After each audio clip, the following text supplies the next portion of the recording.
Salut mes très chers élèves de 5e année du groupe scolaire El Menba.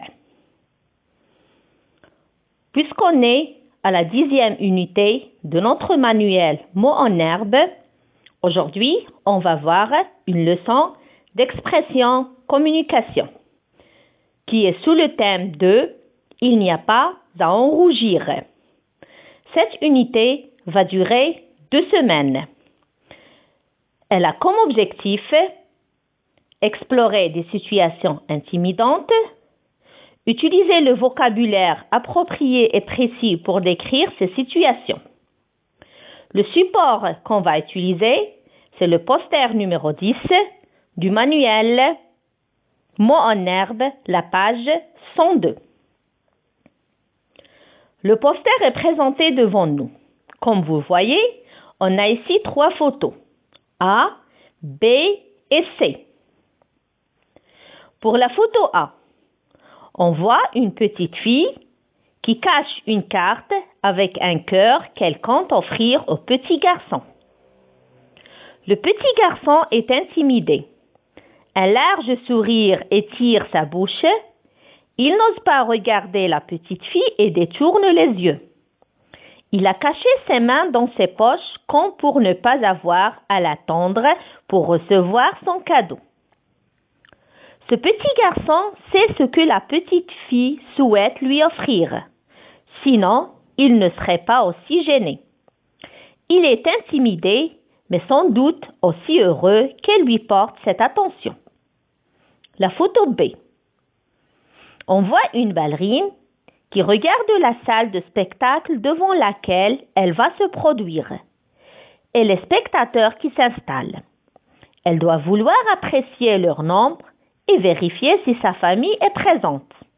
Aussi, elle doit avoir le trac. La photo C, on a ici 2 plans. Au premier plan, une fillette semble triste, alors que second plan, un groupe de 3 enfants joue au ballon. On peut dire que la petite est peut-être timide et n'ose pas rejoindre le groupe. Alors, comme vous voyez, on a trouvé 3 situations de timidité.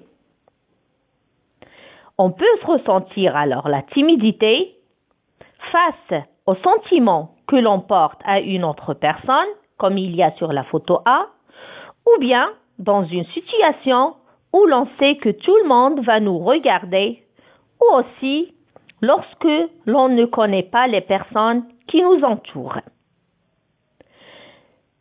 Maintenant, on va passer au micro-dialogue. Le dialogue se déroule entre Alain et Julie. Alain, montrons le petit garçon sur la photo A. Ce petit garçon doit être aux anges.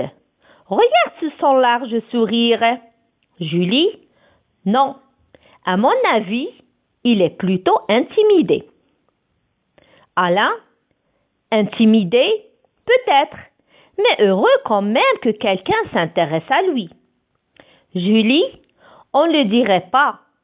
Sinon, pourquoi détourne-t-il les yeux et cache-t-il les mains dans les poches? La fille compte pourtant lui offrir un cadeau. Alain, c'est justement ce qui le gêne. Regarde la carte qu'elle tient derrière le dos. Julie, montrons la fille sur la photo B. Là, on est bien dans une salle de spectacle, non? Alain, si. Et la ballerine regarde le public devant lequel elle va se produire. Julie, et qu'est-ce qu'elle attend pour monter sur la scène? Alain, elle a peut-être le trac et elle vérifie si sa famille est au premier rang. Julie, oh, tu sais, on ne peut pas être artiste et timide. Alain, pointant du doigt la petite fille au premier plan sur la photo C. Pourquoi elle fait cette tête, elle? Peut-être qu'elle boude, ou alors elle n'ose pas rejoindre les autres. Tu veux dire qu'elle est trop timide? Julie, oui. Sinon, pourquoi se tient-elle à l'écart? Alain, je crois savoir que la timidité se manifeste de façon différente. Julie, tu as raison. Alors, mes chers élèves, ça c'est le dialogue qu'on va apprendre par cœur dans la maison. Vous avez sur la page qui suit l'explication des mots difficiles.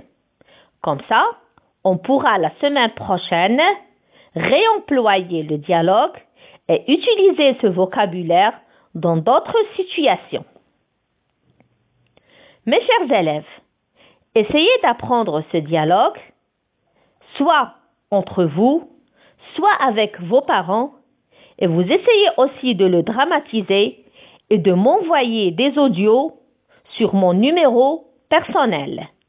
Je vous remercie bien et je vous souhaite bonne chance.